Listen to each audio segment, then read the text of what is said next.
সবার প্রথমে জানব গ্রহদের সঞ্চার সম্পর্কে। জুলাই মাসে শুক্র সক্ষেত্রী অবস্থায় থাকবে। জুলাই মাসে ২৬ তারিখ পর্যন্ত বৃষ রাশিতে থাকবে, যার ফলস্বরূপ অত্যন্ত শুভ বলা যেতে পারে। মেষ রাশির মানুষদের জন্য ফাটকা টাকা পয়সা আসার সম্ভাবনা, পুরনো প্রাপ্তি না চাইলেও নিজে থেকে দেওয়ার প্রচেষ্টা, সেটা আমরা দেখতে পাব।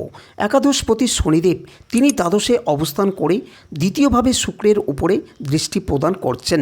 এর ফলে পুরনো কোনো সম্পত্তি, কোনো মৃত মানুষের সম্পত্তি, বংশানুক্রমিক সম্পত্তি, এই ধরনের সম্পত্তি প্রাপ্তির সম্ভাবনা অনেক অনেক বেশি থাকছে।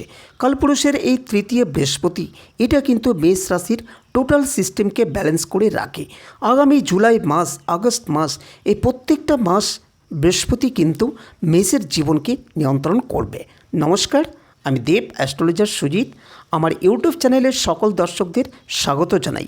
আমি মূল আলোচনায় যাওয়ার আগে সকল দর্শকদের জানিয়ে রাখি, যারা আমার চ্যানেলে প্রথমবার যুক্ত হয়েছেন তাদের সকলকে সাবস্ক্রাইব করার অনুরোধ করছি। তার পাশাপাশি বেল আইকনটিকে প্রেস করার অনুরোধও করছি। সেই সাথে ভিডিওটিতে একটি লাইক অবশ্যই করবেন, কারণ আপনার মোবাইল থেকে আমার চ্যানেলটি যাতে কোনোভাবেই হারিয়ে না যায়। তাছাড়া আপনার পরিবারে এ টু জেড যত রকমের সমস্যা আসুক না কেন, আমার সাথে একবার অন্তত যোগাযোগ করতেই পারেন। তবে ভিজিট আগে পেমেন্ট করবেন, তবেই আপনার ভাগ্য সম্বন্ধে জানতে পারবেন। আমি অনলাইন এবং অফলাইন দুটোতেই ভাগ্য বিচার করে থাকি। আপনারা যেভাবেই পারবেন আমার সাথে যোগাযোগ করার চেষ্টা করবেন। তাছাড়া আমার কাছে কোনো টাইম বার বলেই কিছু নেই এবং 100% গোপনীয়তা মেনটেন করে আলোচনাটি করা হয়। চলুন আজকের মূল আলোচ্য বিষয়ে প্রবেশ করা যাক। আজকের আলোচ্য বিষয় মেষ রাশি 2025 সালের জুলাই মার্চ থেকে মে পর্যন্ত পরপর অনেকগুলি গ্রহদের অবস্থান। কালপুরুষের রাশি চক্রে মেষ একটু স্টেবিলিটি পেতে চলেছে। বৃহস্পতি তিনি কালপুরুষকে অনেকটাই ব্যালেন্স করবার চেষ্টা করছেন। বেশ কিছু সমস্যা, বেশ কিছু স্থিরতা, অশান্তি ইত্যাদি অতিবাহিত হওয়ার পরেই সিচুয়েশান কিন্তু ধীরে ধীরে স্টেবিলিটির দিকে এগোচ্ছে। যারা মানসিক অস্থিরতার মধ্যে ছিলেন তার কিন্তু ধীরে ধীরে রিকভার করার শুরু করেছেন। প্রথমেই আমরা জেনে নেব গ্রহদের অবস্থান সম্পর্কে। এই সময় অর্থাৎ জুলাই মাসের শুক্র তিনি কিন্তু সক্ষেত্রী অবস্থায় রয়েছেন। জুলাই মাসের ২৬ তারিখ পর্যন্ত বৃষ রাশিতে শুক্রের এই অবস্থান, যার ফলে মেষ রাশির ক্ষেত্রে অত্যন্ত শুভ বলা যেতে পারে। এই সময় ফাটকা টাকা পয়সা আসার সম্ভাবনা থাকছে। পুরনো প্রাপ্তি না চাইতেও প্রাপ্তি ঘটার সম্ভাবনা থাকছে। একাদশপতি শনিদেব তিনি দ্বাদশে অবস্থান করে দ্বিতীয় ভাবস্থ শুক্রের ওপর শনির দৃষ্টি দিচ্ছেন। এর ফলে পুরনো সম্পত্তি, কোনো মৃত মানুষের সম্পত্তি, বংশানুক্রমিক সম্পত্তি ইত্যাদি প্রাপ্তির সম্ভাবনা কিন্তু অনেক অনেক বেশি। মেষের তৃতীয়ভাবে দেবগুরুর রাহুর দৃষ্ট অবস্থায় আমরা দেখতে পাব। এর ফলে মেষের ভীষণ অ্যাক্টিভ হয়ে উঠবেন। বিশেষ করে অর্থনৈতিক, ম্যারেজ ওরিয়েন্টেড ইস্যু কোনো ভীষণ অ্যাক্টিভ হয়ে থাকছে। বিয়ে করে ফেলবো, এবার বিয়ে করতেই হবে, এর জন্য ছেলে মেয়ে দেখাদেখি শুরু করতেই হবে, এই মেন্টালিটি মেষের ক্ষেত্রে বাড়তে দেখা যাবে এবং মেষ তার বিয়ের জন্য সম্বন্ধ কমপ্লিট করতে পারবেন। মেষ তার বিয়ের ব্যবস্থা অনেকটাই ঠিকঠাক করে তুলতে পারবেন। কালপুরুষের এই তৃতীয় বৃহস্পতি এটা কিন্তু মেষের টোটাল সিস্টেম সেটআপকে ব্যালেন্স করে রাখছে এবং এই বৃহস্পতির উপর রাহুর দৃষ্টি এবং মেষের নবমের উপর দৃষ্টি, বৃহস্পতির সপ্তম ভাবের উপর দৃষ্টি, এর উপরে কিন্তু মেষ নির্ভর করবেন। জুলাই মাস, আগস্ট মাস, এই প্রত্যেকটা মাস বৃহস্পতি কিন্তু মেষের জীবনকে নিয়ন্ত্রণ করবে। তাহলে কী ঘটতে পারে মেষের জীবনে, সেটাই এখন খুঁজে বার করবার চেষ্টা করা যাক। প্রথমে আমরা দু একটি নেগেটিভ কথা আলোচনা করব। প্রথমে বলবো মেষকে সাবধান হতে হবে। আঘাত প্রাপ্তির সম্ভাবনা মেষের ক্ষেত্রে অনেকটাই বেশি রয়েছে। শরীরের নিচের অংশে রক্তপাত, অপারেশন ইত্যাদির সম্ভাবনা সৃষ্টি হতে পারে।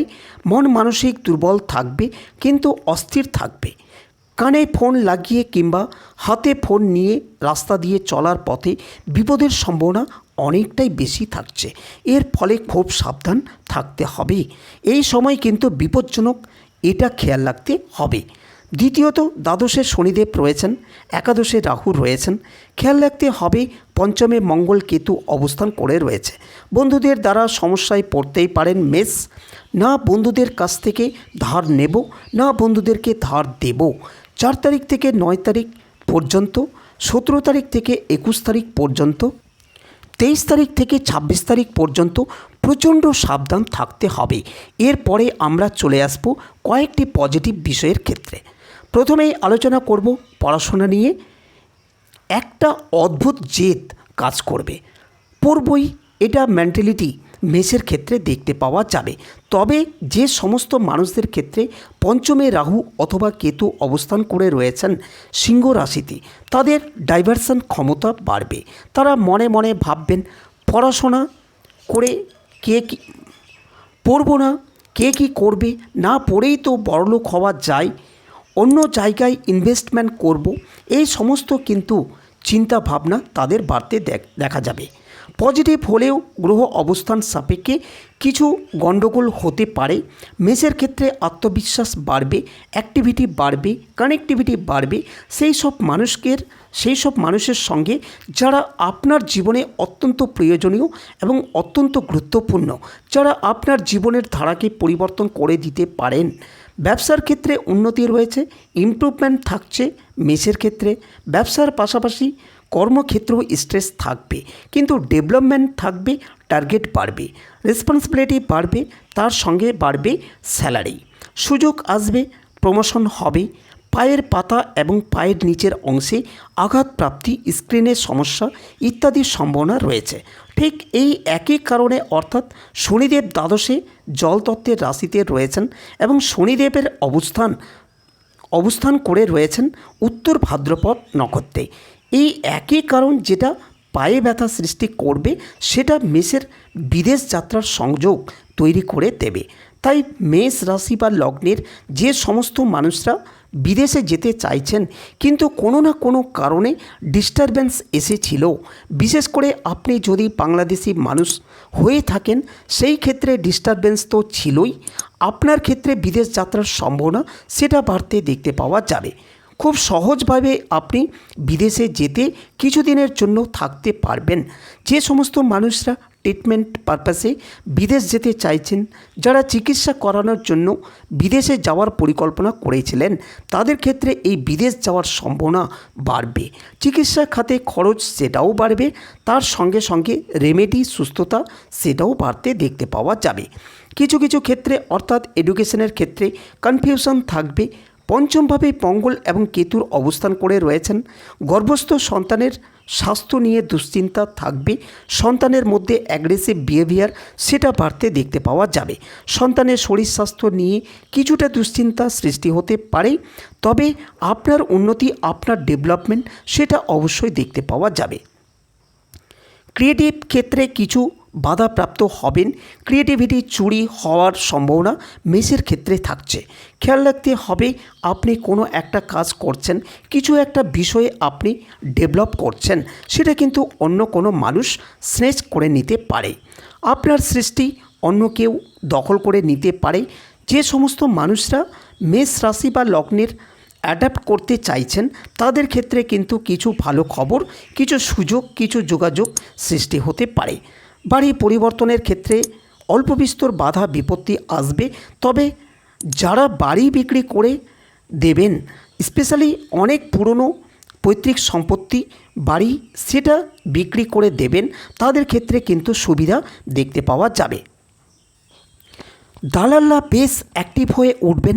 এই সময় অর্থনৈতিক ইনভেস্টমেন্ট বড় কিছু করতে যাবেন না। মেষ রাশির মানুষরা কোনো এলআইসি বা অন্য কোনো পলিসি করলে একটু বুঝে নিতে হবে। রিটার্নটা যেটা লেখা আছে সেটা বুঝে নিতে হবে।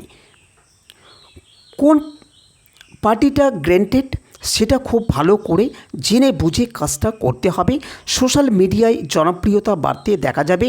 মেষ রাশির মানুষদের বাড়বে কর্মতৎপরতা, তার সঙ্গে সঙ্গে রাজনৈতিক যোগাযোগ সেটাও বাড়তে চলেছে।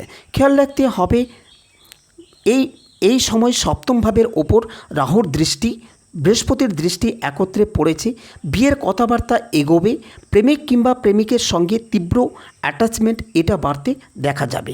পেশাদারি মানসিকতা বাড়তে হবে, স্বামী কিংবা স্ত্রীর চাকরির প্রাপ্তির সম্ভাবনা সেটা বাড়তে দেখতে পাওয়া যাবে। এবং পারিপার্শ্বিক প্রতিবেশী এবং আশেপাশের মানুষজন তাদের সঙ্গে কিছু ঝুট ঝামেলা জড়িয়ে পড়ার টেন্ডেন্সি এটা বাড়তে দেখতে পাওয়া যাবে। অ্যাক্সিডেন্টাল টেন্ডেন্সি মেসের থাকছে, সাবধান থাকতে হবে। একটা বিশেষ দিন সম্পর্কে মেসকে খেয়াল রাখতে হবে। বড় ইনভেস্টমেন্ট করবার জন্য 1 তারিখ থেকে 3 তারিখ অবশ্যই ব্যবহার করতে পারেন। মাসের শেষ দিকে কিছু ইনভেস্টমেন্ট করা যেতেই পারে, কিন্তু অবশ্যই ক্ষেত্রটিকে বুঝে নিতে হবে যাতে আপনার কোনো রকম ক্ষতি না হয়।